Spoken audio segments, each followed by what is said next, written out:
Hey folks, welcome back to the channel, your home for all content Lord of the Rings home. Today we got some high-level news about what's going to be happening in the raids and what we can expect, but there's some details in the article that I specifically want to go over and talk about. I think there are clues as to what the raids are actually going to require and what they're going to involve and all sorts of those details. And one other thing I just want to mention before we get going here is I appreciate the support I've been getting. Thank you so much. I'll just keep on going. So let's get right to it. Greetings, Ring Bearers. Previously, we've covered at high level what a raid will look like in the Lord of the Rings Heroes of Middle-earth. To recap, raids will open up for guilds and their members. Basically, this whole first part is essentially recapping what we already know, which is that the raids are going to be split into these chapters. They call them storybook raids. We don't know exactly what, each chapter is going to entail besides likely different gameplay dynamics, but whether it's, we're just exploring the Mines of Moria from, let's say, the Fellowship books, or whether they're going to be different points in time. I still think they might be different points in time, but it's looking less likely. I'm actually going to release a long-term speculation video later today that kind of lays out for the next year exactly when I want to go. And I wasn't expecting this raid information to drop. And it doesn't dispel any of the things I predicted, but maybe some of my predictions aren't looking so good. Okay. You're probably wondering what the specifics you'll need in order to enter and successfully compete in the raid. You'll need to be at least level 30. We knew that. Be part of a guild, obviously. And be prepared for danger and rewards. So no specific mention for this raid or the first chapter of this raid, whether you're going to need certain squads or whatnot. In order for your guild to start the raid, you'll need to collect the raid keys to unlock the raid itself. This is a pretty standard practice across both MSF and Swigo and other hero collector gacha games. These raid keys are earned each time a guild member completes specific daily objectives. This is good because then it doesn't rely on energy usage. And that means that basically people can sort of play their own way. If they're playing free to play, they can just complete their daily objectives, be involved in the game, be active, and still contribute the same amount as somebody who's maybe spending a lot more and doing refreshes, right? Once a raid has begun, each chapter will be open for 24 hours, and guilds must earn a certain set amount of banked points to unlock the next chapter and proceed forth. I think we're only just going to be getting one chapter to start, and then kind of down the line, we'll see what the cadence is. They're going to release future chapters. So the amount of points needed to progress in the next chapter varies from chapter to chapter. If you're not able to hit the required amount of points, then the raid will end. There's a short grace period after chapters close where anyone who started a raid attempt can finish and submit their attempt. So make sure to push for those last few points to get over the line. Okay. But I'm not sure that's going to be exactly what we need for this first chapter of the raid, because it sounds like it's just going to be one chapter on release. So that means we're probably going to be getting essentially like a day of raid content per week for this first chapter release, if that makes sense. If you need about a week, I think they mentioned in here, right? It takes about a week to get these raids going, and they should last anywhere between, I don't know, they think they said 4 to 5 days, but that's with all the chapters. So, but at first, it's just going to be one chapter, 24 hours. So it'll be one raid day a week, essentially. Let's take a look at this first screenshot here. Chapter 1, points required, 17 million. This is so you would need to clear this to be able to get to chapter 2, right? And then the scoring rules here. Gain 5 points for every percentage of health lost by an enemy orc. So then for 500 points for, okay, interesting. So it's 500 points basically when you go from 0 to 100, right? And then gain 500 points for every defeated enemy orc. So I think that those maybe stack and you get 1,000. Whenever 2 or more enemy orcs are defeated in a single turn, gain 1,000 points for every orc defeated this way. So that says to me like, oh, that might require some AoE. Gain 4,000 points for every enemy orc defeated by an enemy orc bomber. Okay. So kind of what I'm imagining here. Oh, yeah, maybe it's something like one of these guys back here. I'm not sure. But so the mechanic that I'm sort of imagining here and that I've seen previously in other games is you essentially have like an orc enemy bomber or somebody that has like is going to do massive damage, but they go very, very slow. And if you kill them first, then they do massive damage to their own team. And so then in that case, you want to kind of strike a balance between being able to clear away other orcs, right, with AoE, because you get points for that, but also then you gain points when you do a bunch of single target damage to the orc bomber and take them out. Obviously, the devil is going to be in the details, and it's going to matter, do you need to get all of the other orcs down to a certain percentage of health before the orc bomber can take them out? Is it just going to be one-shot kill? How much health does the orc bomber have? What is the cadence? And it really depends on the exact details of the mechanics, but that's sort of an outline of what I guess is going to happen. Again, not entirely sure. We've got the enemies here and units allowed here. Goblins, Wilfwin, Halbarad, and Pippin here, right? So no specific. They're showing both light and dark side and whatnot. So later on in the article, they mention characters can only be used like once, and then they're considered exhausted. So if I were to guess, this is not a restriction on certain characters you can use. Obviously, we'll see, but is rather talking about, which characters can you use because you haven't used them yet. Once your guild has collected all the required keys needed to unlock the raid, kickoffs can be... because sometimes I really struggle to read. I don't know if anybody else has that problem. All the required keys needed to unlock the raid. Kickoffs can be organized and started by guild officers. Throughout the raid period, guild members will be kept up to date with game notifications and in-game chat to inform them of raid progress. So I imagine okay, new chapter has started. Again, this is all going to be not... We're only getting one chapter, I believe, when we first get raids, so this may not be as applicable when we first get raids. Players can also check in and see how their guild is doing at any time by checking out the raid area and which chapter and awards are available. And then they have a screenshot here showing Road to Rivendell team going against some of these orcs here. Maybe like a shaman character, maybe some damage dealers in the back here. And then it's hard to tell which one might be the bomber. Maybe this guy in the back left or this guy in the front left. As you start your battle, you choose which characters you'll take in with you into the fray. You do have a limited number of attempts as well as a timer in which you'll need to earn as many points as possible. So this is kind of where they're drawing directly from the crate raid from Swigo, I think, some of these later details here.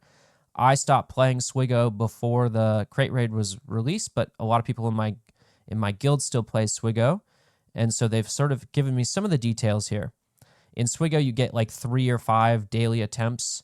You can only use the characters once. In that particular raid, they do have character restrictions, but I think that's because it's a much older game and a lot of people have, especially at that level, have much wider rosters.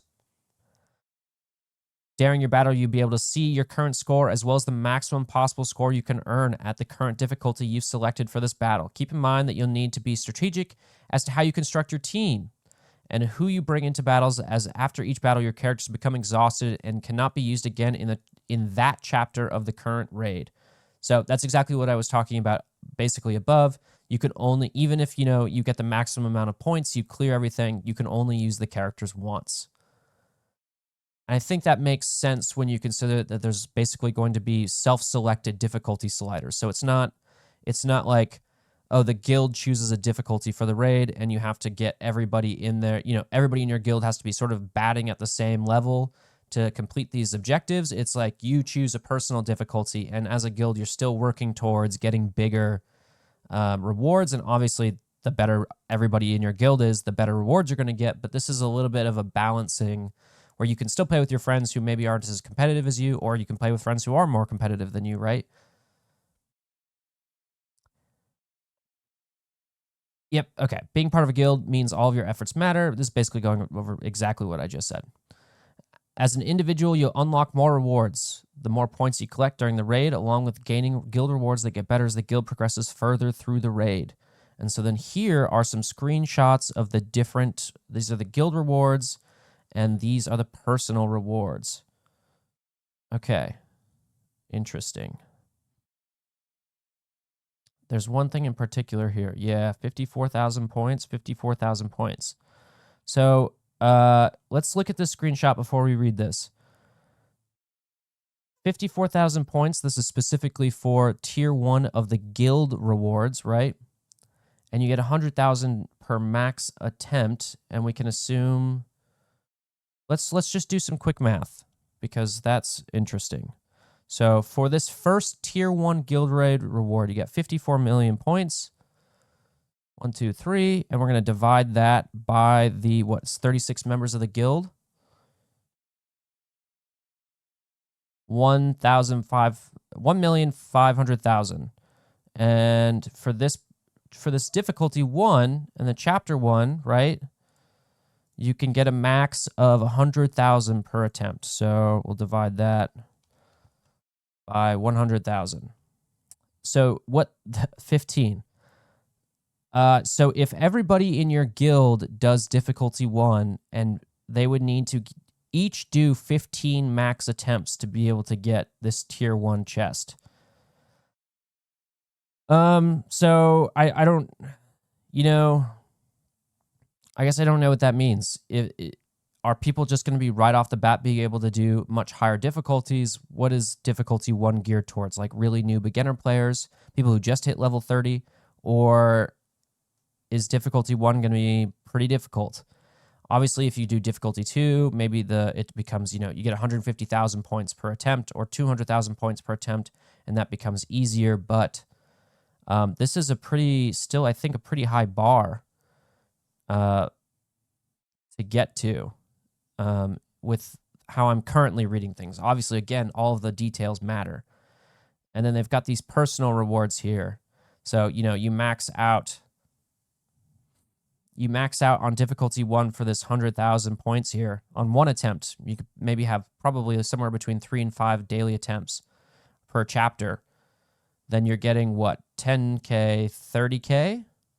So 30K per attempt. So, somewhere between 90 and what is that? 150K? That's not bad. It's basically like a maxed out or pretty close to maxed out gold challenge. And I think this will probably get higher, right? So you go past 100,000 points, and then, you might see 15K, 20K, whatnot. So it's going to be I think it's going to pay off gold-wise to definitely be focusing on some raid teams. Speaking of rewards, players will be able to collect their rewards in the reward track. Forget to pick up your reward, and the raid has closed, no problems. Any unclaimed rewards will be sent to your in-game mailbox. Always good when they do little quality of life things like that. As you participate in the raids, you can earn gold raid coins and mithril raid coins. So there's a distinction. There are 2 types of raid coins here, which can be used to purchase items from the raid shop. As always, for those with a competitive streak, you can see how your progress stacks up compared to other members in your guild on the leaderboard. Through the leaderboard, players will be able to see information such as all the banked attempts across the guild, team compositions, difficulty, and your own personal best banked attempt. I'm choosing to interpret this as just within your guild. I don't think they're going to do any sort of global leaderboards for this. I know there's like a big, I don't want to call it a secrecy thing, but definitely a lot of higher end guilds like to keep their strategies in-house so that they can perform better. I'm kind of for the I think everybody should be able to have access to the best information there, and I will try and give that to you when the raids come out. But my guess is that will be just a guild-based leaderboard. Let's talk more about rewards. So what happens when your guild finishes a raid? Well, first, congratulations will be ordered. Next would be to enjoy the spoil of your efforts. Potential reward items you'll see are featured character shards, although they do not say which featured character. Again, I'm going to release that long-term speculation video later, and my prediction is that Gandalf will be the featured character in the raids. When you will be able to get featured character shards, like what chest you will have to get to, is yet to be seen. So these are just the chests that they're talking about that you get as a guild. Gems, awesome that they're putting in premium currency into a place other than Arena. Gold, everybody needs gold. Character XP, free-to-play characters, or free-to-play accounts, people or light spender accounts really hit a gold or a character XP crunch when they hit their 40s. And so this will help really alleviate that and that bottleneck, especially when more players come to the game and start going, hit level 30, then they hit level 40, they're able to grab some character XP and not just from whatever other supply store that is currently. Raid supply currency. Of note, gold raid coins and mithril raid coins can be spent on the following things: rare gear pieces, luminous and shadow crystals, essences, featured character shards, rare and epic ability materials. What I like about just giving you, instead of just giving you like a set amount of gear, depending on, how you do in the raid, giving you a currency, I just like that it gives you the flexibility to do what you want with, the crystals or the currency that you get. So it can kind of tailor your own experience after you get the rewards. I do really actually enjoy that. Rare gear pieces. I guess let's take a quick look. Gear. So are these considered like rare gear pieces? I guess I'm not sure. But maybe some of these like G9 pieces. Well, I guess we'll see. But also another place to get crystals, which is a bottleneck for everybody. Essences, which I think are just the things you use with the crystals, I'm pretty sure. Featured character shards. So this, my guess, will be different than the raid reward character. This will be just like another shop character you can get. And it honestly wouldn't surprise me if they put either Eladin or Arwen into the raid shop. Rare and epic ability materials. Epic ability materials. That is the green ones. So those are currently not available except by doing the last part of the tier 6 of the marquee events. So nobody can even upgrade their Elrond to leadership ability all the way because there just hasn't been enough epic ability materials, but they're going to add those to the store. The dichotomy here, or the difference between the gold raid and mithril raid coins, is going to be pretty important again. So this is a pretty high level article, and then they don't give you specifics, but just some overview, kind of something to chew on while we're waiting for this to drop. And kind of how I feel about it is I think the raids are going to be very welcome. I hope they release Chapter 2 sooner rather than later after Chapter 1. If we have to go like half a year before they release Chapter 2, I think that's going to not cut it, but maybe 3 months, maybe a quarter between chapters would be really cool. I'm very curious to see which character shards go into both the store and which will be featured. And of course, I'm curious to learn more about the details. I really would love to start building up and focusing on doing raid teams and really making a lot of content about raid teams, because I think that interests people more than the arena does at the moment. This is a little bit more accessible to free-to-play light spender casual players than being number one in arena. Anyway, that's it for me. Thanks for watching.